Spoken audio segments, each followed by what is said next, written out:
Welcome and greetings, career-minded superstars. You are listening to the exclusive Career Coach, your podcast for all things career. And I'm Lisa Edwards, the indispensable career coach for superstars just like you. Now let's dig into this week's topic, shall we? Go from dragging yourself to work each day to finding a job you love. The Career Spring program is for high-achieving and ambitious mid-level professionals like you who are looking for a job that uses your zone of genius, recognizes your value, and pays you what you're worth. If you're ready to learn more, schedule a complimentary consult using the link to my calendar in the show notes. Be sure to follow me on Exclusive Career Coaching on Facebook, Lisa Edwards on LinkedIn, and Lisa.Edwards on Instagram. Greetings. How are you? How's October treating you? I don't know about where you live, but here in Florida, we get really excited when it gets, below, 60, and the afternoons get below 80. So we're right there on the cusp of that and pretty excited about it. And speaking of excited, I have a guest today that I am very excited about, and we're going to talk about career breaks. And while that may seem counter to what I talk about on this podcast, I think it is absolutely in line with your career, because I think this idea of a sabbatical that has been around for so long in the academic world is something that the rest of the world is starting to catch on. And maybe there's a little less questioning around why would you need to do that and what's the benefit. So we have an expert on this who has walked the walk and is going to tell us about the coaching that she does with clients around taking a career break. So Katrina McGhee, thank you so much for being on the podcast today. Thank you for having me, Lisa. I am so excited that we're having this conversation today. Me too. Well, why don't you start by telling the listeners a little bit about yourself and kind of set the stage for what we're going to be talking about? Yeah. So as you mentioned, I'm a career break and sabbatical expert, which basically means I'm helping professionals create happier, more fulfilling, and successful lives by way of taking this life-changing break. And, to date, I've supported over 53 career breaks and counting. So I'm a huge believer in the power of taking a break, and that actually taking an intentional break can zoom you ahead in life and in your career. A little about me, I am a recovering rule follower. I started as a math major and went into actuarial science. So I had sort of a first successful career as an actuary, but knew that wasn't my happy place, nor did I want it to be my final stop. So I ran away to do the smart thing and get my MBA at business school, which was fantastic. But, I started a second career after that in market research, moved out to Minnesota, started working with a great company. And I started to realize that the rules I thought I had to follow just weren't working for me. And so, I'm sure we'll dive more into this, but basically I had to really stop and question things. And I ended up working with a life coach, having a realization about what I wanted to create in my life. Instead, I took a 20-month career break, traveled around the world, came back, decided I was going to go back to corporate to pay off all of my debt, got 5 job offers within 5 weeks of searching, and launched back in to pay off all of my debt, got certified as a life coach, and started helping people really realize the power of a break for themselves. And 5 years later, after coaching many, many people, I am the career break and sabbatical expert. So that's kind of a little bit about me. I love that story. I love so many things about it. Just another example of someone who turned to a life coach when they needed help figuring things out. And that's such an important thing. And it's such a growing field. And I also love that you recognized your desire and the possibility that you could turn that into a career, because I think those are the best coaches, right? Are the ones who have walked that walk and can speak from personal experience. I'm not sure, especially with what you do, how on earth would you ever coach people about that if you hadn't done it? Yeah, there's so many, to your point, I think there's a lot of nuances. And, when you've done this for a while, you hear similar themes rising to the top, and you learn, what works to help people through it. Sometimes just relating to people and saying like, yeah, of course you're feeling this way. This is exactly how I felt, and this is how you move through it. I think that can be invaluable. Yeah, I I like to say, a skinny coach who's never had a problem with her weight does not need to be a weight loss coach, right? Like, Yeah, there's so much about having walked the journey, right? yes, Yeah. absolutely. Well, why don't you kind of tell us? You talked a little bit about that kind of dissatisfaction, not following the rules, but what really was that catalyst for you where you just sort of said, okay, I'm doing this. This is going to happen. Yeah, so sort of my emotional rock bottom was feeling like I was failing at a life I didn't even want. It wasn't, like it wasn't this Oh, life no, that, I'm sure, Katrina, yeah. no one listening to this can identify with that at all because we all love what we do and we're all super successful at it. End of story, Yeah, right? exactly. Yeah. Yeah. It's like, if I'm going to fail, can it at least be at a life that I really want to live? I looked so successful on the outside. There were so many things I had done. I bought a house at 24. I had this great career. I had an MBA. I got a fellowship. My tuition was covered. I had the second career that was like at a, really amazing company. But inside, I never felt good enough. Inside, I felt burned out. And inside, I did not feel inspired to want more or to go for more on the path that I was on. It was like I was super aware this is not my path. And yet I had no idea how to get on a different path. I knew in my spirit that I had to be meant for more. Like, I remember being young and interesting. I loved to dance. I played flute. I was a majorette in high school. I was a radio DJ in college. I just was this person with all of these passion and interest and this spark about life, and I had lost it. And it felt like I just needed a change, and I didn't know how to make that change or start that change. So I ended up hiring a life coach, which was in 2011. I didn't even know what life coaches were at that time. But through months of working with her, I had this realization that I wanted, instead of finding a new career to try to solve all my problems, I really just wanted to take a break and travel the world for a year. And, I see this in so many of my clients. This lack of alignment or lack of fulfillment, I think, is one of the biggest reasons people kind of get to that point to be ready to take a break. It's a sign. Also, burnout, is another big sign. But for me, that was my journey. And that is kind of what the catalyst was. If I don't change my life ASAP, I'm going to blink. I'm going to be 65 and I'm going to be retired from this life and like trying to start living, right? In like my sixth decade of life. I didn't want that for myself. And Katrina, and I will tell you a personal story. So much of my decisions about my life and my career were formed by the fact that that was the way my mother talked was, when I retire this, when I retire that. She died at 59. She never got to Wow. retire. And so while that sometimes I've gone to the excess and those kind of live for the moment situations, it really was like, I'm not waiting to live my life when I retire because that's not guaranteed to any of us. Yeah, I'm sorry for the loss of your mom, and I think some people do learn that lesson through loss, and I'm thankful that, I was on that path, but that's it's an important lesson, right? It's a life-changing lesson.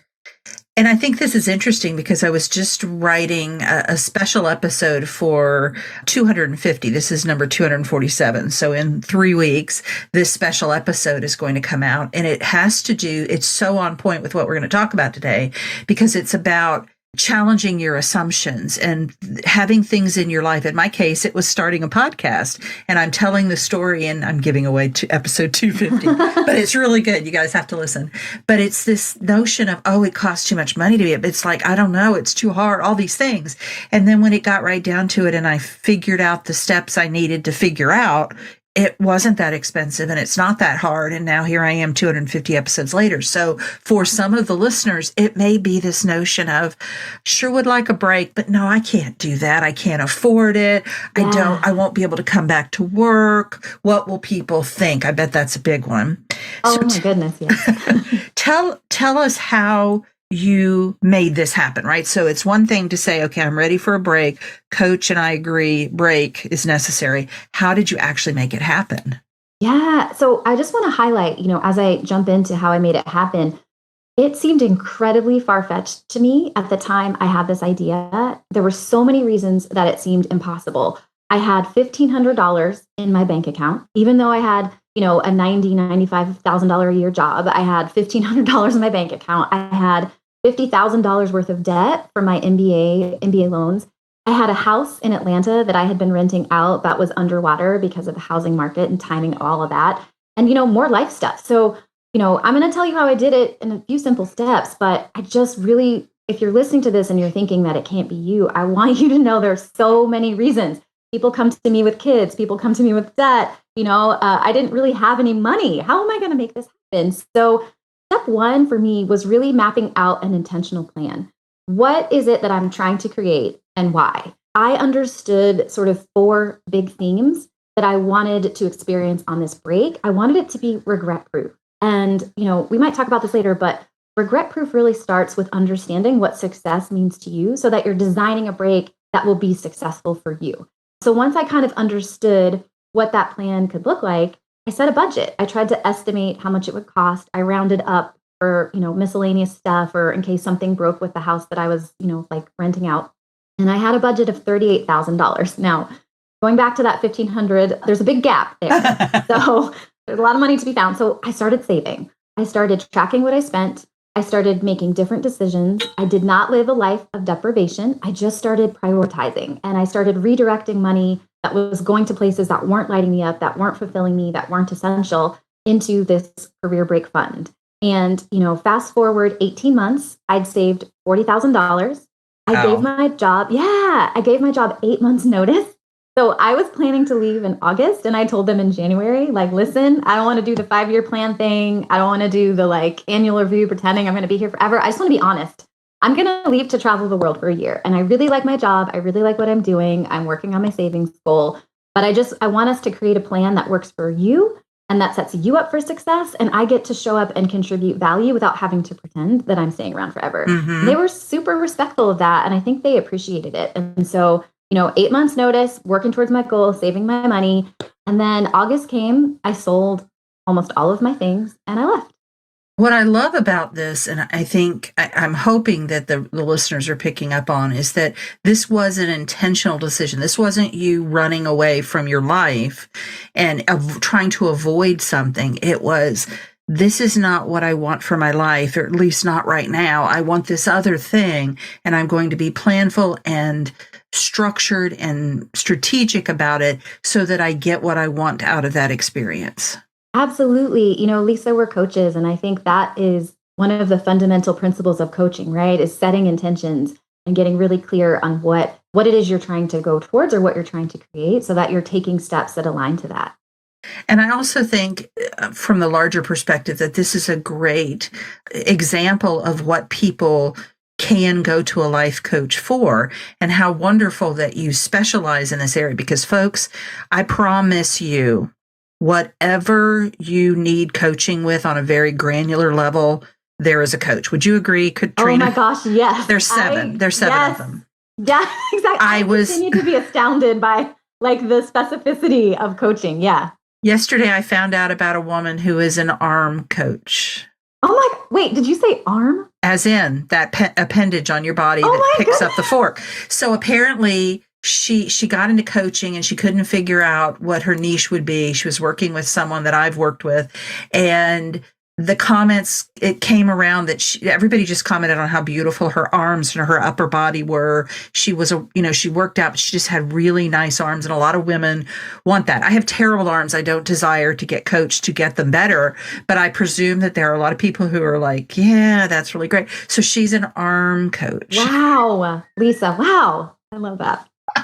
I also found out there was a sleep coach, and I was ready to sign up. And then I found out it was for parents with their children. I was like, okay, never mind. It's like, but what about us adults who can't sleep for squat? Yeah, I'm sure they're out there. I'm sure there are. All right. So you made a plan. You decided this is what I want. You made a plan. You were very intentional. Let's get into some of the fun stuff. Tell us about some of the highlights and lowlights of this. What did it end up being? 18 months, 20 months. Yeah. Mm-hmm. And kind of what you learned about yourself as you went through that process. Okay. So we're going to do some real highs and some real lows here. We'll start with the good stuff.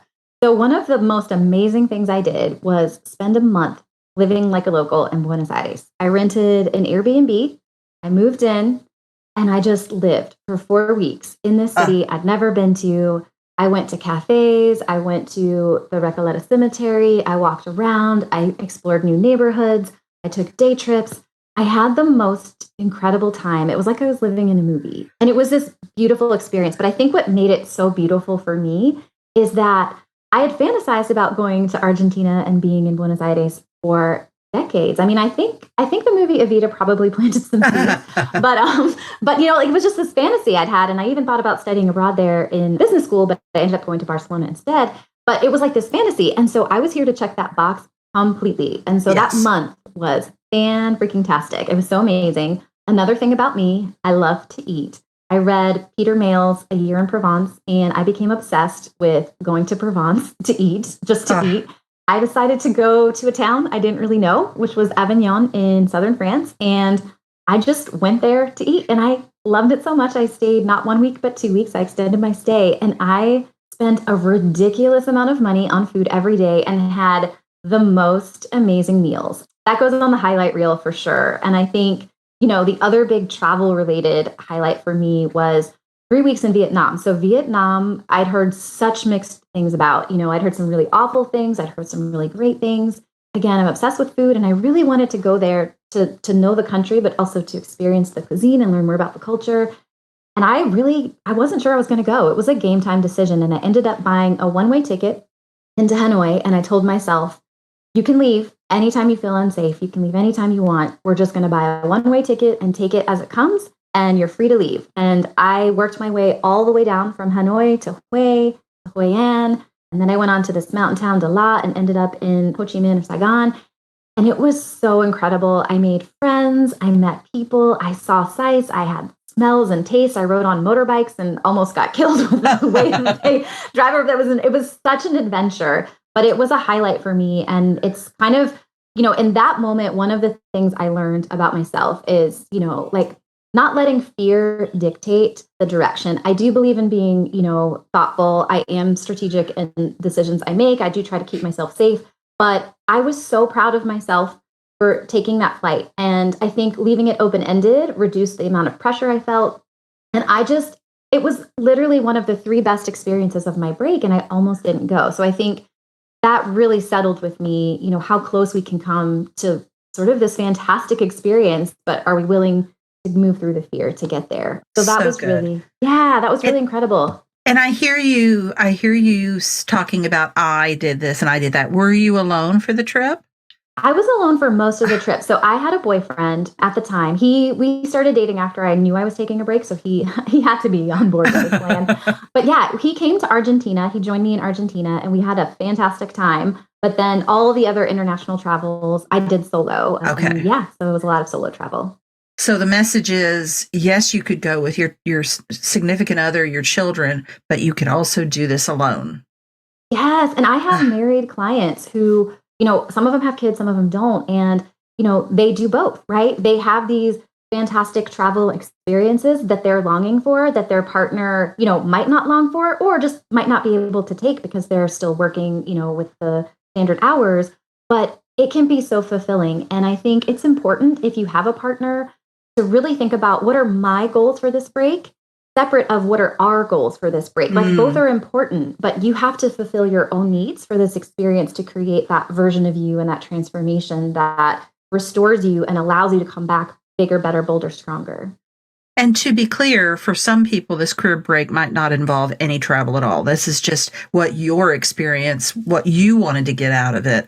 But this could be translated to writing a great novel or spending time with an ailing parent. It could be any number of things. Absolutely, Lisa. And, I have clients that are recovering from grief, from physical ailments. And so their break is largely about healing. To your point, it doesn't have to be about travel. And I think that's one of the most important messages, that I want to give, is that when you're designing and thinking about these themes or these pillars of what your break is, they can't all be travel, right? Like you're taking this break for more reasons than just to travel. And I think that gets to my last highlight, which was the insane amount of quality time that I had with my loved ones. I just want to say, I'm in my mid-40s now, and there's so many days I spent with my parents growing up and my family growing up. And once I became an adult and I moved far away, I saw them like once a year for the holidays, maybe twice a year if they came out to visit me. And the time that you spend with your friends who have kids and live away from you, or your family who might live away from you, it just shrinks. And to be able to see these very mundane, almost boring moments of life and spend them with people that you love, it was like the coolest gift to just see someone not in the haze and the chaos of a holiday, but just as they are in real life with time passing by. It was incredible. And I have to believe that for the other people, it means so much that you would choose to spend time with them without sort of that obligation of a holiday or some other commitment, a wedding or something like that attached to it. It probably meant more. Yeah, absolutely. And this transitions really well into one of my biggest low light, which yes, I can't wait to hear about these. Yeah, I know. So I'll save the really dramatic one for the end. But the most ridiculous one is right before Avignon, I ended up going from Bordeaux in France down to Montpellier, and I was so excited and it was so beautiful. But I have a gluten allergy, and I'm here to say Montpellier was not the place to be with a gluten allergy. And I remember this one day, I could eat almost nothing. I was hungry, I was cranky, and I went out for a really nice dinner, and I was like, I'm going to eat all the food tonight, and I'm going to make sure it's gluten-free. And I ordered this meal that I thought was gluten-free, and it was 3 courses, and it was like the salad came with a piece of goat cheese wedged in between 2 pieces of toast on top of my salad. The second course had this saucy, floury gravy on it. And the third one was panna cotta, but they stuck a biscotti directly through the center of my, and I was crying. Like the waiter didn't know what to do with me because I was like, I can't eat anything. And I'm so hungry. And so I almost left France. I was like, I can't be here. I can't, I have to, I literally thought about I wanted to go home. I was like, this sucks. I hate it. I don't speak this language very well. I can't eat. And I'd already booked Airbnb in Avignon for 5 nights, and it was a lot of money. And I was like, you know what? I'm not going to waste that money. I'm going to go. I'm going to give it a chance. And if I starve to death there, I'm just leaving. I'll just figure it out. I'll just get out of here. And then, as you know, it became a highlight, right? Again, another example of how when you're almost at your wit's end, it's like something really great can be waiting for you if you just are willing to step forward and move through it. But that was a really hard moment. And, like you alluded to, I had a relationship, and parts of that were really great. But then there was this period where I was traveling abroad for 6 months nonstop. And it was really hard. Like it did get hard. And I think for him, it was hard because he's like, when are you coming back? And I'm like, I don't know. I want to come back, but I'm having a great time and the money's still here. And so we had to work through, right? Like having 2 people that want to be together, but are on opposite ends of the world. So, that was another low light was, when we had sort of gotten to our edge of being apart and figuring out how we navigate that. And then, the biggest low light really goes back to that quality time and how much it means to people. My brother was my favorite human, and he died unexpectedly 1 week before my break started. So if you remember, yeah, I've been saving for 18 months. I've been planning for a long time. I gave 8 months notice at my job. Like I was in the zone. I was down to like the last week, and I got the call that he was dead, and I had to come home for his funeral. And it was both the worst thing that had ever happened, but the break itself was the biggest gift. Yeah, I don't think I would be here right now if I had to go back to a life that felt so misaligned and so kind of soul sucking, honestly, and grieve the loss. But instead, I had all this money, all this time. I had a general plan, and I had the space to grieve and the space to find myself and the space to find a reason to be excited about life again. And so, that it was a low light in a sense, but also, the break itself made that livable. It had to feel a little bit like divine timing, even though it was a terrible thing. But you have to look at the universe and say, you had my back on this one. Yeah, it's like if that was going to happen and that was part of the deal, that was the exact moment that, you know what I mean? That I to happen. It was going to happen at that time to be able to survive it. So it did sort of feel. Yes. All right. So 20 months later, your career break was over and it was time to get back to work. What were your strategies and how do you coach your clients through that reentry process for their careers? Yeah, I'm going to give you 3 don'ts, Lisa. I'm going to make this fun. I'm going to give you 3 don'ts. Don't stay connected to work. This is a hard one. When people leave, it's really easy to think, oh, I don't want them to forget about me. I don't want to lose my edge. But while counterintuitive, you have to fully disconnect to be present on your break, to receive the miracle of your break. And then you have the energy, the stamina, the epiphanies, the restoration to lean all the way into the reentry and to be fully present for that, to come back as a better version of yourself. I have multiple clients who have been poached out of their break early because they were fully present, and someone in their network was like, hey, you're living your best life. I see you. But by the way, you're awesome. This job came open. Would you please consider it? I have one client who was happily on a break, like you described, writing her novel. She was so in the zone. She was so hitting her flow. But a company reached out to her and said, listen, she was, working in operations. And they're like, listen, we want to contract you as a VP of operations for this company. And they were willing to pay her 2 times what she was making before her break. Oh, 2 times. So did she do that? She did. She did. She took it and she was like, you know what? I'm going to do this contract position for a few months. I'm going to save some money and I'm going to go back to taking the break. Okay. So that message, folks, is such a good one. Is you can have this plan, but then something might serendipitously come across your path and you get to decide what you want to do. I'm sure was there any weapons involved being held in her head? Not that I know of. Not that you're aware of. Okay. So let's assume that we'll call her Sally. Let's assume that Sally made that decision of her own free will. And I love that she was like, hey, I can go do this, make a boatload of money, and I can go back to this thing. But here's this opportunity. It's plopped right in my lap. I choose not to turn it down. I choose to embrace it. I love that so much. Yes. And I had another client who had an offer to work as a contractor for Facebook, and she took it. And then she did it for a while. And then she was like, you know what? Actually, I loved this role, but I'm not ready to be done with my break. And she left it like 6 months later, which was a really tough decision. But one of the coolest things about a break, once you've left, you learn how to listen to yourself and honor yourself. And it is nearly impossible for you to overstay your welcome in other career experiences. And she ended up transitioning beautifully into digital nomad life. And she now shares on LinkedIn and she, helps other people live this fantastic, and she makes money and has clients and does contracting and freelancing. And it's so incredible, to see her soar. So disconnect from the work so that you can be fully present in the reentry and know that the opportunities are going to flow to you, which leads me to the second don't, which is do not accept the belief that a break is a red flag. You have to highlight this break. You have to frame the narrative. You need to do the work to see the benefits of your break and believe in its value. You influence the conversation, right? So part of the reentry and finding the jobs, like when I found 5 job offers in 5 weeks, so much of that is based on the fact that I believe my break was the most freaking fantastic thing I had ever done. And in my mind, it created a more inspired, more motivated, very aligned, very excited human being that still has the same experience, that still has the same education, that still has the same network, but I'm restored to level 10. My batteries are fully charged. And it's like, you want this version of me. It's way better than the version you would have gotten from me 20 months ago. And I've seen this from my clients. I have people that resist, right? They're afraid because they think it's going to be this huge red flag. It's going to be career regression, but it can be career progression.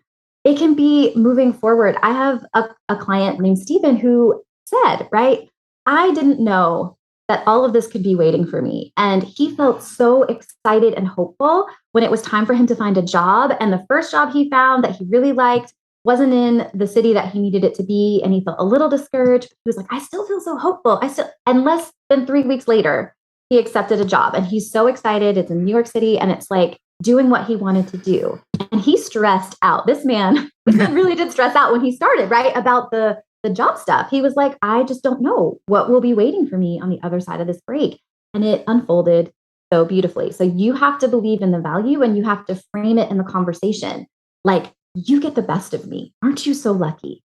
I had one client say, he was like, I knew I was interviewing for them, but I kind of felt like they were interviewing for me. Like I needed them to prove to me why I wanted to be at this job because I knew the version of me I was bringing back and they were going to be really lucky to have me. Oh, I love that so much. Yeah, I did too. And so it was really really fantastic to see that happen. And, the last don't is don't rush back into the job market from a place of desperation and panic. Set time, right? I talk about a reentry period. There's this general rule I use with my clients, like a minimum of 1 for 6. So a minimum 1 week dedicated to reentry for every 6 weeks of your break. So if you're taking a 6-month break, that's about 4 weeks or a month of reentry or more. Making dedicated time to figure this stuff out, to do the things like update your resume, contact your network, do the soul searching, figure out what's best for you. You need time to process, to reflect all the things you've learned from this break and this experience, and to set this intention. And I have a client, Misha, who is out in Seattle. She relocated from like Texas to Washington State. And she was on a break, I think for about 8 to 10 months. I think about 10 months. She said searching for a job post-break was the easiest job search she's ever had. It happened so fast. I think it was like 3 or 4 weeks. And she started a third career. So it wasn't even like she had all this experience in some past career and it was just easy because it was like a no-brainer from her resume. She just found a job that she thought was really interesting. She applied for it. I think she wrote a cover letter explaining, why she wanted it, but she actually ended up with 2 offers within just weeks and said it was the easiest, most natural experience for her to find a job. That is so encouraging. So a couple of things that jumped out at me there. First of all, I was comparing using that term reentry. I was thinking of the movie Apollo 13, and when they came back into the atmosphere, it's a really, really rough ride there for some number of minutes. I don't know what the math is on it, but it's very, very hot, and it's a very critical time in the process because otherwise you explode and I think burn up. And so then there's that really discomfort of probably that adjustment coming back in, and then you land and they put you in quarantine, which I think is probably that sort of reevaluation period of, okay, now what's next? I'm alone with myself. I need to think about what I want to do next. And then you get to go out and be part of whatever world you want to be part of. So I like that reentry terminology. Yeah, I love that analogy, Lisa. I'm going to steal that. feel free. And the other thing I think I'm hearing you say is that you don't have to, you're not limited to one career break. Oh my gosh. Yay. I've taken 2. And I recently surveyed my 50 clients that have taken breaks and gone through breaks or are currently on a break now. 25% already know that they're planning another break. So it could very easily become this thing of, I'm going to go do some work that I love so that I can take my next break. Absolutely. And, you get to decide what a break looks like, because maybe now it's a full break. Maybe the second time you take it, it's shorter and more travel focused. Maybe it's longer and you take some contract work. I mean, it could be, there's so many ways, that you can design that second and third break to make it more of a lifestyle. But absolutely, this is not, your one chance if you don't want it to be your one chance. I love it. All right. So you wanted me to ask you a specific question, and I'm really curious to hear the answer. Why is now the right time for a career break? Yes. Thank you, Lisa. Okay. So I think this is so important because so many people put it off. They're waiting for this perfect moment when the stars align, when they've got their promotion, when the company feels steady, when things at home feel good, when the money is a certain, and it's like, I don't want people to wait too long until it's too late. I think this ladders back up to the life lesson that you talked about. I have 13 clients who are on a break right now. 13 people, right? We're talking about recession. We're talking about all these things, but they're living their life. And the one regret that all of the people I surveyed came back with is, I regret that it took me this long. I regret that I didn't do it sooner. I have a VP. This guy's a VP at a Fortune 100 company. And he was like, my only regret is that I took more than 40 years to learn what a break could be for me. And I don't want people to wait until it's too late. You bring your best self to life. You bring your best self, your most inspired, recharged, fully present self to manage the drama of life, right? The global drama of life, the personal drama of life. Life is always going to life. There's always going to be challenges. I want people to go out that need a break, that want a break, and take the break so that they can just get to the part where they feel good inside, so they can create better circumstances and outcomes on the outside, right? You are going to find more clarity, more fulfillment. You're going to heal the burnout. And I don't want people to think that not feeling scary is the metric to measure. Like, I'll take a break when it doesn't feel scary, when all these ducks are in a row. That's the wrong metric. It's never going to not feel scary. And if you want some like tactical stuff, right? Think about the Great Resignation, think about LinkedIn adding career breaks, to their platform. Mm-hmm. Resume gaps are being normalized. Like you talked about in the beginning, they're being normalized, and it's easier than ever to explain. It's becoming more understood. It's not an issue the way that it was when I took a break in 2013. And so, society and culture is working on your side to help you make this a more easy transition back whenever you're ready to come back. So fantastic. I'm ready to take a career break, and I absolutely love what I do, but my mind is spinning with some of the things that have been in my back pocket that, frankly, if I'm being completely honest, I haven't given myself the permission to process and think about what that would look like. I've let that fear hold me back. And so you are releasing me. So to that point, let's hope that some other listeners have been at least thinking about the possibility. And people out there, if you are doing what I have done for, I won't tell you how many years, but trying to stop yourself from having this thought, I want you to just open your mind up. You are not marrying Katrina or this idea. You are opening up the possibility of dating it. Date the idea. So with that in mind, Katrina, what are your top strategies for anybody who might be thinking, hey, this is not a crazy idea after all? What would you say to them? Yeah, I got 3 things I would say to them. First, I would say, know your why, right? Get clear on your why and your themes. So I think of themes as 4 pillars of a break. What are the 4 sort of mega themes to this experience? For some people, it's learning. For some people, it's detox, or it could be healing, or it could be, exploring. There's a bunch of themes. But figure out why you would take a break. Why would you take a break? And what would you need from that experience to feel like it was worthwhile? And here's why that's important. If you allow yourself, like you said, Lisa, I love that, to date this idea, owning what it could be and that it is possible, not even that you have to do it, that it's possible, and having a vision of what it could be starts to really help you understand what's at risk if you want a break, if you would benefit from a break, but you're not going to take one. Oh, well, this is why I would take one, and this is all the things I could get from it. It's a very important piece of information that all of my clients have to learn and discover before we start planning, because they need to really be grounded in the idea and the vision. And so if you're thinking about it and you want to date it, explore what would it look like for me. Number 2, get close to your money. Know your numbers. So much of, an intentional plan is knowing how far away you are. Some of my clients actually have the money. They just have a fear of spending it, and they have a fear of it being like a waste, but they actually have it in savings somewhere. Some of my other clients, like me, are on the other end of the spectrum where they've got basically no savings. And so part of what we do together is set a plan, and they start tracking what they spend, and they start changing their behaviors.